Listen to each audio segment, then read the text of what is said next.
আল্লাহর চাইতে বেশি সত্যবাদী কেউ আছে? নাই, নাই। আবার বিশ্বনবীকে আল্লাহ বলেন কুল সাদাকাল্লাহ, ও নবী আপনি বলেন আল্লাহ সত্য বলেছেন।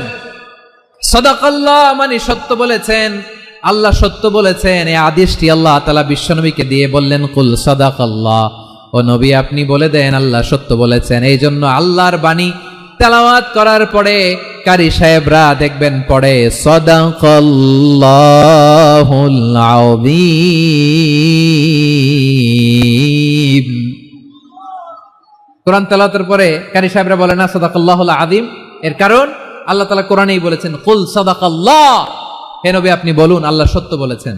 এজন্য আল্লাহর বাণী তেলাওয়াতের পরে কারীরা বলে সাদাকাল্লাহুল আযীম, মহান আল্লাহ তাআলা তিনি সত্য বলেছেন। এটা বলা আবশ্যক না, সুন্নাতও না, এটা জায়েজ, চাইলে বলা যায়।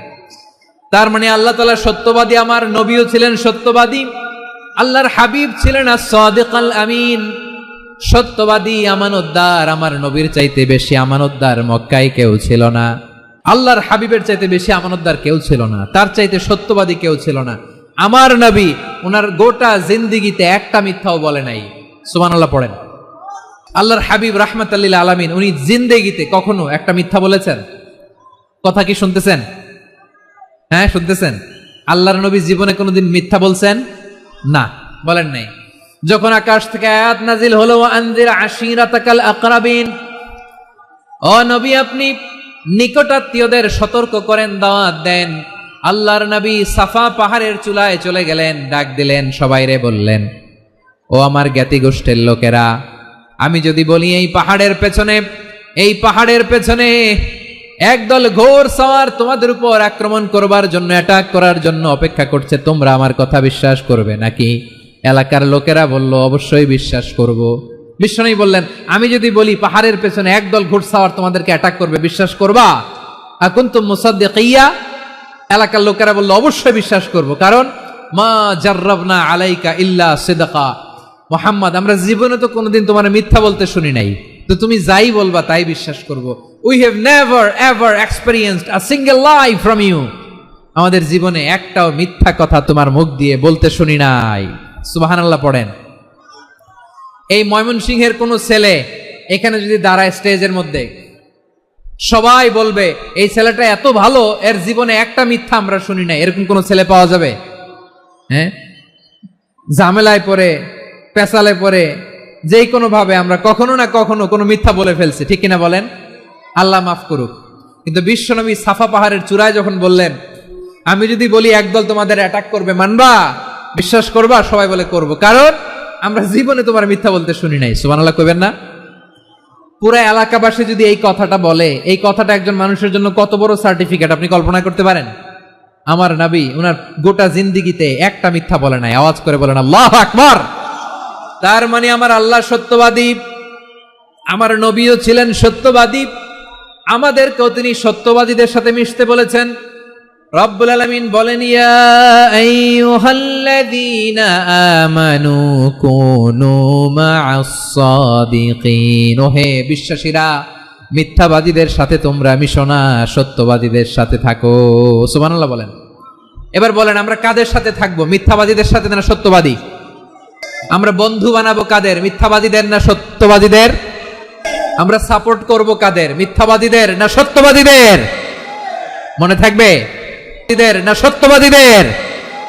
মনে থাকবে ইনশাআল্লাহ বলেন সবাই। আবার আল্লাহর হাবিব বলেন আলাইকুম বিসসিদকি ফা ইন্নাস সিদকা ইয়াহদি ইলাল বিররি ওয়া ইন্নাল বিররা ইয়াহদি ইলাল জান্নাত, তোমাদের উচিত সত্যাশ্রয়ী হওয়া, কারণ সত্য মানুষকে পুণ্যের পথ দেখায় আর পুণ্য মানুষকে জান্নাতের পথ দেখায়। ওয়া ইয়াকুমুল কাযিবা, তোমাদের উচিত মিথ্যা থেকে বেঁচে থাকা। ফা ইন্নাল কাযিবা ইয়াহদি ইলাল ফুজুর, মিথ্যা মানুষকে পাপের পথ দেখায়। ওয়া ইন্নাল ফুজুরা ইয়াহদি ইলান নার, পাপ মানুষকে জাহান্নামের পথ দেখায়। ঠিক কিনা বলেন? সত্য পুণ্যের পথ দেখায়, পুণ্য জান্নাতের পথ দেখায়, মিথ্যা পাপের পথ দেখায়, পাপ জাহান্নামের পথ দেখায়। রাস্তা দুইটা, ডানে আর বায়ে। ডানের রাস্তা চলে গেছে জান্নাতুল ফেরদাউসে, বায়েরটা চলে গেছে জাহান্নামে। এবার দ্য ডিসিশন ইজ ইয়োর, সিদ্ধান্ত আপনার, আপনি কোন রাস্তায় চলবেন, ডানে না বায়ে? আওয়াজ করে ডানে না বায়ে? এজন্য আল্লাহ বলেন আস-সাদিকিনা ওয়াস-সাদিকাতি, সত্যবাদী নারী ও পুরুষকে আমি বড্ড পছন্দ করি। কয়টা গেল? 4টা চলে গেল। 5 নম্বরে আল্লাহ বললেন ওয়াস-সাবিরিনা ওয়াস-সাবিরাতি, ধৈর্যশীল নারী এবং পুরুষদেরকে আমি পছন্দ করি। আল্লাহু আকবার। মুসলিমিনা মুসলিমাতি, মুমিনিনা মুমিনাতি, কানিতিনা কানিতাতি, সাদিকিনা সাদিকাতি। এবার আসছে সাবিরিনা সাবিরাতি, ওয়াস-সাবিরিনা ওয়াস-সাবিরাত, ধৈর্যশীল। আমরা ধৈর্যশীল হতে চাই কি চাই না? আপনাদের ধৈর্য আছে? হ্যাঁ আছে। বিপদে ধৈর্য ধারণ করতে পারেন? আল্লাহ তাআলা তুমি আমার ভাইদেরকে ধৈর্য দাও, বলেন আমিন। ধৈর্য ধারণ করার শক্তি দাও গো মেহেরবান, আমায় দাও গো মেহেরবান, পড়েন আমিন। ধৈর্য ধারণ করার শক্তি দাও গো মেহেরবান, আমায় দাও গো মেহেরবান।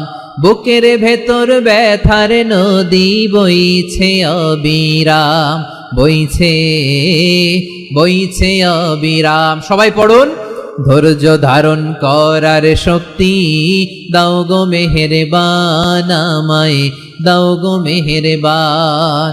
ধৈর্য ধারণ করার শক্তি দাও গো মেহেরবান, আমায় দাও গো মেহেরবান। বুকের ভেতর ব্যথার নদী বইছে অবিরাম, পড়েন আমিন। তাহলে আল্লাহ তাআলা বললেন সাবিরিনা ওয়াস-সাবিরাতি, ধৈর্যশীল নারী এবং পুরুষকে আমি আল্লাহ বড্ড পছন্দ করি। ওয়াস্তাঈনু বিস-সাবরি ওয়াস-সালাহ ওয়া ইন্নাহা লাকাবীরাতুন ইল্লা আলাল খাশিঈন। আল্লাহ বলে যখন বিপদে পড়বা সালাত এবং সবর দিয়ে আমার কাছে সাহায্য চাইবা। বিপদ আসলেই রাহমাতাল লিল আলামিন জায়নামাজে দাঁড়ায় যেতেন। আমরা বিপদ আসলে কি করি? হায় হুতাশ, ফেসবুকে স্ট্যাটাস দেই, ঠিক কিনা? ফেসবুকে শেয়ার দেই। বিপদ আসলে বন্ধুর সাথে শেয়ার দেওয়ার আগে, নিজের স্ত্রীর সাথে শেয়ার দেওয়ার আগে, ফেসবুকে শেয়ার দেওয়ার আগে শেয়ার করব কার সাথে? আল্লাহর সাথে। কারণ আপনার বিপদ থেকে আপনার কেউ উদ্ধার করতে পারে না, একজন সত্তা ছাড়া। চিল্লায় বলতে হবে তিনি কে? সে আল্লাহ বলেন গোলাম বিপদের ধৈর্য ধারণ করো। আল্লাহর হাবিবকে আল্লাহ সান্ত্বনা দিচ্ছেন ওয়াসমির আলা মা ইয়াকুলুনা ওয়াহজুরহুম হাজরান জামিলা। ও নবী, ওরা যা বলে মন খারাপ করবেন না, মন ভাঙবেন না, ধৈর্য ধারণ করুন। ওয়াহজুরহুম হাজরান জামিলা, তাদেরকে সুন্দরভাবে ইগনোর করুন। আমার নবীকে গালি দিত কবি বলে, গণক বলে, পাগল বলে, জাদুকর বলে, লেস কাটা বলে। আমার নবী নাকি লেস কাটা, নাউজুবিল্লাহ পড়বেন না। আমার নবী নাকি নির্বংশ, ওনার বংশ নাকি দুনিয়াতে টিকবে না। বলে মুহাম্মদ তোমার কোনো ছেলে সন্তান বেঁচে নাই, তোমার বংশ নির্বংশ হবে। আল্লাহ বলে ইন্না শানিয়াকা হুয়াল আবতার, আমার নবীকে যারা বলেছে নির্বংশ, ওরাই আসলে নির্বংশ, ওরাই পিতৃ পরিচয়হীন জারদ সন্তান। চিল্লায় বলো ঠিক কিনা? ওয়ারাফা'না লাকা যিকরাক, আল্লাহ বলেন নবী আপনার সম্মান আমি বাড়িয়েছি, দুলোক ভোলক ছাড়িয়ে সাতাকাশ মারিয়ে আমার আরশ পর্যন্ত আপনার সম্মানকে বুলন্দ করেছি। যেখানেই আমার নাম নেওয়া হয় সেখানেই আমার নবীর নাম আছে নাই। এজন্য বিশ্বনবীরে তারা গালি দিত। বিশ্বনবী যেন গালি শুনে মন খারাপ না করে আল্লাহ বলেন নবী ওয়াসবির আলা মা ইয়াকুলুন, ওরা যা বলে বলুক, আপনি মন খারাপ করবেন না। আমার নবীরে কাফিরেরা যেমনি গালি দিত, এই যুগে আমাদেরকেও গালি দেয় এমন কিছু লোক আছে না নাই? আমার নবীকে গালি দিত গণক, জাদুকর, এরপর গালি দিত পাগল, নির্বংশ বলে। আর আমাদেরকে গালি দেয় মৌলবাদী বলে, আমাদেরকে গালি দেয় রাজাকার বলে। রাজাকার শব্দটা তো এখন একটা অ্যাওয়ার্ড হয়ে গেছে, অ্যাওয়ার্ড। রাজাকার রাজাকার গালি দেওয়ার দিন শেষ। কি দিন আসলো? সুবহানাল্লাহ কইবেন না? আল্লাহ তো আমাদেরকে দেখাইছে। রাজাকার শব্দটা এখন একটা অ্যাওয়ার্ড হয়ে গেছে। সুবহানাল্লাহ, সুবহানাল্লাহ। পরিস্থিতি পাল্টে দিতে আল্লাহর সময় লাগে না। চিল্লায় বলেন ঠিক কিনা? আমাদেরকে বলে মৌলবাদী। আমরা আসল কথা বলি, ভালো কথা বলি, দেশপ্রেমের কথা বলি, আমরা জনগণের কথা বলি, আমরা মা মাটি ও মানুষের কথা বলি, আমরা ইসলামের কথা বলি, আমরা দেশের সমৃদ্ধির কথা বলি, এজন্য আমাদেরকে বলে মৌলবাদ। আবার আমাদেরকে বলে ধর্ম ব্যবসায়ী, আছে না নাই? আমরা ধর্মের সত্য কথা প্রচার করি, যেটা দেশের ভালো, জনগণের ভালো, সেটা উপস্থাপন করি, আমাদেরকে বলে ধর্ম ব্যবসায়ী। আমার প্রিয় ভাইরা, যারা ইসলামের কথা বলে, যারা কোরআনের কথা বলে, এরা ধর্ম ব্যবসায়ী নয়। খবরদার, আলেমদের বিরুদ্ধে দাঁড়াবেন না। আলেমদের পক্ষে থাকলে আপনার জীবন উজালা করে দিবে কে? কুন আলিমান আও মুতাআল্লিমান আও মুত্তাবিআন আও মুহিব্বান ওয়ালা তাকুনিল খামিস ফাতাহলিক। হয় আলেম হও, নয় আলেমের ছাত্র হও, নয় আলেমকে মহাব্বত করো, নয় আলেমকে সাপোর্ট করো। এই চারটা করো, 5 নাম্বার হয়েও না, আলেম বিদ্বেষী হয়েও না, তাহলে দুনিয়াও শেষ, আখিরাতও শেষ। চিল্লায় বলো ঠিক কিনা?